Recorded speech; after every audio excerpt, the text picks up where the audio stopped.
Welcome back everyone, and welcome back to another story video. Now this is not from Harry Potter and the Sorcerer's Stone, but this is a Harry Potter book. This is one of my favorite books, The Tales of Beedle the Bard. It's a collection of short stories for young wizards and witches, and it includes one of my personal favorite stories called Babbitty, Rabbitty, and her Cackling Stump. This story has a great life lesson for people, especially for children, and I think it's also one of the more fascinating stories in this book that I've had for longer than I am willing to admit. But here we go with Babbitty Rabbitty and her Cackling Stump. A long time ago, in a far-off land, there lived a foolish king who decided that he alone should have the power of magic. Yes, it reminds me of He Who Shall Not Be Named. He therefore commanded the head of his army to form a brigade of witch hunters, and issued them a pack of ferocious black hounds. At the same time, the king caused proclamations to be read in every village and town across the land. Wanted by the king, an instructor in magic. Because you can't just have magic, you have to learn magic. But if you're a muggle, it's really not taught, because a muggle can't learn magic. You have to have a magical core. That's not from the book, that's from just what I'm telling you. No true witch or wizard dared volunteer for the post, for they were all in hiding from the brigade of witch hunters. Not that I blame them. However, a cunning charlatan with no magical power saw a chance of enriching himself, and arrived at the palace. Claiming to be a wizard of enormous skill, the charlatan performed a few simple tricks that convinced the foolish king of his magical powers, and was immediately appointed Grand Sorcerer-in-Chief. Yes, it's that easy to get a post in any kind of government or any kind of leadership. Why can't we have a Grand Sorcerer-in-Chief? Why can't we have one of those? Well, I'd like to have one of those for our country. It would be more interesting. The king's private magic master. The charlatan bade the king give him a large sack of gold, so that he might purchase wands and other magical necessities. He also requested several large rubies to be used in the casting of curative. I'm sorry, I don't have my glasses on. Curative charms in a silver chalice or two for the storing and maturing of potions. All these things the foolish king supplied. The charlatan stowed the treasure safely in his own house and returned to the palace grounds. He did not know that he was being watched by an old woman who lived in a hovel on the edge of the grounds. Her name was Babbitty, and she was the washerwoman who kept the palace linens soft, fragrant, and white.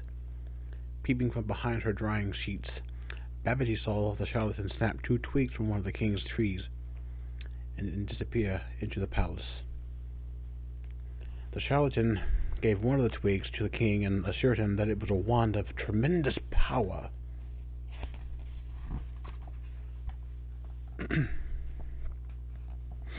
It will only work, however, said the charlatan, when you are worthy of it. Every morning the charlatan and the foolish king walked out into the palace grounds, where they waved their wands and shouted nonsense at the sky. The charlatan was careful to perform more tricks, so that the king remained convinced of his grand sorcerer's skills, and of the power of the wand that had cost so much gold. One morning, as the charlatan and the foolish king were twirling their twigs and hopping in circles and chanting meaningless rhymes, a loud cackling reached the king's ears. Babbitty, the washerwoman, was watching the king and the charlatan from the window of her tiny cottage, and was laughing so hard she soon sank out of sight, too weak to stand. She laughed like I do then.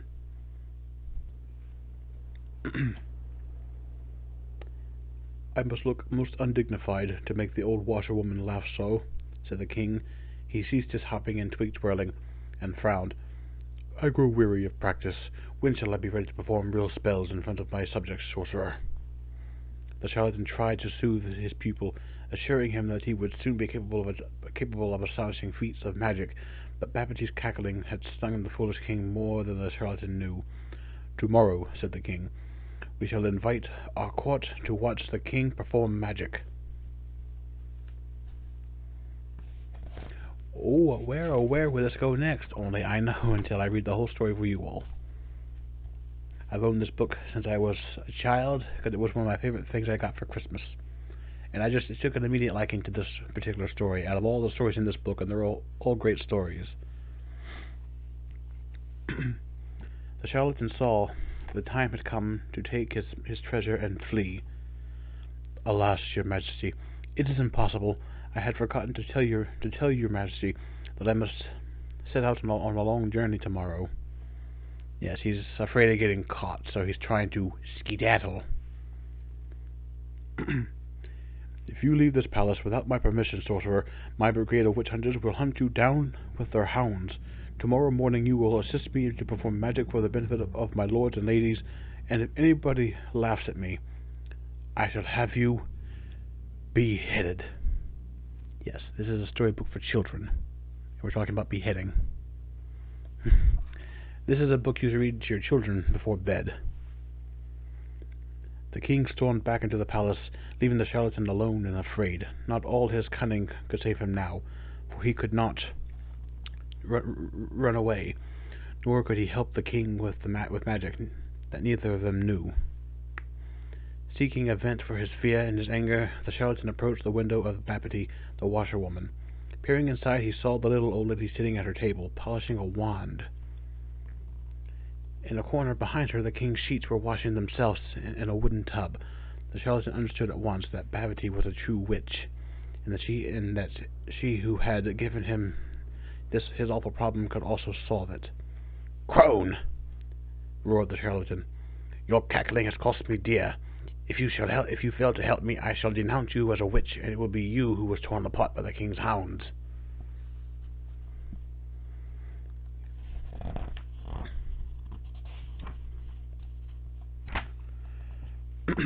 Old Babbitty smiled at the charlatan and assured him that she would do everything in her power to help.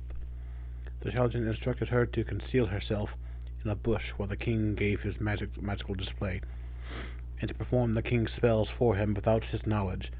Babbitty agreed to the plan, but asked one question. "But, sir, if the king attempts a spell, Babbitty cannot perform." The charlatan scoffed. "Your magic is more than equal to that fool's imagination," he assured her, and he retired to the castle, well pleased with his own cleverness. Before we go on, I should also say that magic cannot solve everything. There are certain things that spells just cannot do. There are a few things that you cannot do with magic.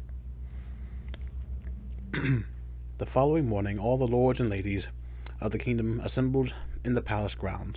The king climbed onto a stage in front of them, with the charlatan by his side. "I shall firstly make this lady's hat disappear," cried the king, pointing his twig at a noble woman. "Then it clearly wasn't my mother, because she's neither noble nor woman."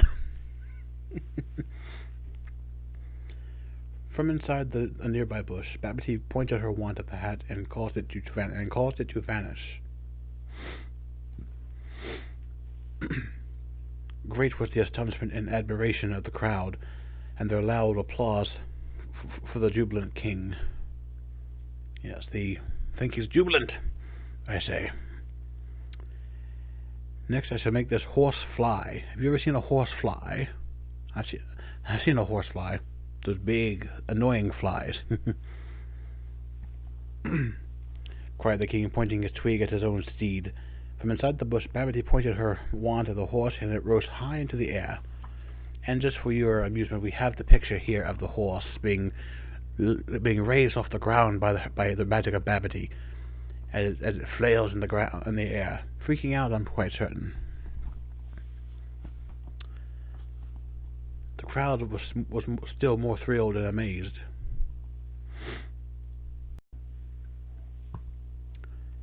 and they roared their appreciation of their magical king. "And now," said the king, looking all around for an idea, and the captain of his brigade of witch hunters ran forward. "Your Majesty," said the captain, "this very morning Saber died of eating a poisonous toadstool. Bring him back to life, Your Majesty, with your wand." And now we're getting to where I told you earlier, there are some things magic just simply cannot do. And the captain heaved onto the stage the lifeless body of the largest of the witch hunting hounds.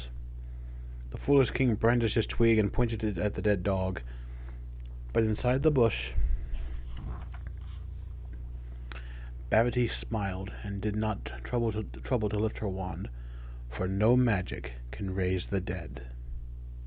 There is no spell that can raise you from the dead. There are spells that can revive you if you're passed out or unconscious. In Harry Potter, that's renovate. But there is no spell ever created to bring the dead back to life. When the dog did not stir, the crowd began first to whisper and then to laugh. They suspected that the king's first 2 feats had been mere tricks after all. "Why doesn't it work?" the king screamed at the charlatan, who bethought himself of the only ruse left to him. "There, Your Majesty, there!" he shouted, pointing at the bush where Babbitty sat concealed. "I see her plain, a wicked witch who is blocking your magic with her own evil spells. Seize her, somebody, seize her!" Babbitty fled from the bush, and the brigade of witch hunters set off in pursuit, unleashing their hounds, who bayed for Babbitty's blood. But as she reached a low hedge, the little witch vanished from sight, and when the king, the charlatan, and all the courtiers gained the other side, they found the pack of witch-hunting hounds barking and scrabbling around a bent and aged tree. "She has turned herself into a tree," screamed the charlatan, and dreading lest Babbitty turn back into a woman and denounce him, he added, "Cut her down, Your Majesty. That is the way to treat evil witches." An axe was brought at once, and the old tree was felled to loud cheers from the courtiers and the charlatan. However, as they were making ready to return to the palace, the sound of a loud cackling stopped them in their tracks. "Fools!" cried Babbitty's voice from the stump they had left behind. "No witch or wizard can be killed by being cut in half. Take the axe, if you do not believe me, and cut the grand sorcerer in 2. Again, this is a children's book. The captain of the brigade of witch hunters was eager to make the experiment, but as he raised the axe, the charlatan fell to his knees, screaming for mercy and confessing all his wickedness. As he was dragged away to the dungeons, the tree stump cackled more loudly than ever. He admitted that he was not a wizard. He admitted that he lied to the king, and now he's being punished for it. "By cutting a witch in half, you have unleashed a dreadful curse upon your kingdom," it told the petrified king. "Henceforth, every stroke of harm that you inflict upon my fellow witches and wizards will feel like an axe stroke to your own side, until you will wish you could die of it." At that, the king fell to his knees too, and told the stump that he would issue a proclamation at once protecting all the witches and wizards in the kingdom, and allowing them to practice their magic in peace. "Very good," said the stump, "but you have not yet made amends to Babbitty." Anything at all," cried the foolish king, wringing his hands before the stump. "You will erect a statue of Babbitty upon me in memory of your poor washerwoman, and to remind you forever of your own foolishness," said the stump. The king agreed to it at once, and promised to engage the foremost sculptor of the land in having the statue made of pure gold. And the shamed king and all the noblemen and women returned to the palace, leaving the tree stump cackling behind them. When the grounds were deserted once more, there wiggled from a hole between the roots of the tree stump a stout and whiskery old rabbit. with a wand clamped between her teeth. Babbitty hopped out of the grounds and far away, and ever after a golden statue of the washerwoman stood upon the tree stump, and no witch or wizard was ever prosecuted in the kingdom again. The end. In case you didn't catch that, she was not a tree stump. She was not a tree. Babbitty had turned herself into a rabbit and hid in the little hole where the tree stump and the ground meet. A clever old witch. Now, I could go on and read the commentary by Albus Dumbledore, of course.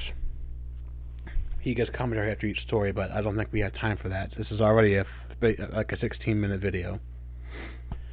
But that was Babbitty, Rabbitty, and a Cackling Stump. I hope you liked it. I hope you liked the meaning behind the story. Don't lie because it gets you in trouble. And don't persecute people for doing things that they can do and you can't do, because it's not fair. So if you want more stories from Tales of Beedle the Bard, let me know, and I'll see you in the next video. Cheers.